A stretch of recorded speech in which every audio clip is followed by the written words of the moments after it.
হুমায়ুন কবিরের প্রস্তাবিত বাবরি মসজিদের জন্য টাকার পাহাড় এই মুহূর্তে রেজিনগরের বাড়িতে নিয়ে আসা হয়েছে টাকা গোনার মেশিন। সেই ছবি আপনারা দেখতে পাচ্ছেন। হুমায়ুন কবিরের রেজিনগরের বাড়িতে টাকা গোনার মেশিন নিয়ে আসা হয়েছে। সেই টাকা গোনার কাজ সেখানে চলছে। টাকা ভর্তি 11টি ট্রাঙ্ক নিয়ে আসা হয়েছে। টাকা গুনতে 30 জনকে নিয়োগ করা হয়েছে। শুধু কিউআর কোড স্ক্যান করেই জমা পড়েছে 93 লক্ষ টাকা, এমনই দাবি করেছেন হুমায়ুন কবির।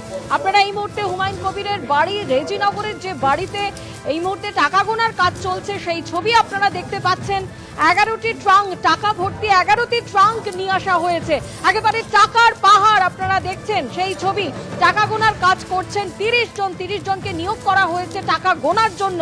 এবং এরকমই ট্রাঙ্ক, যে ট্রাঙ্ক থেকে টাকা বের করা হচ্ছে, 11টি ট্রাঙ্ক নিয়ে আসা হয়েছে, টাকা ভর্তি ট্রাঙ্ক নিয়ে আসা হয়েছে এই মুহূর্তে হুমায়ুন কবিরের রেজিনগরের বাড়িতে গোনার কাজ।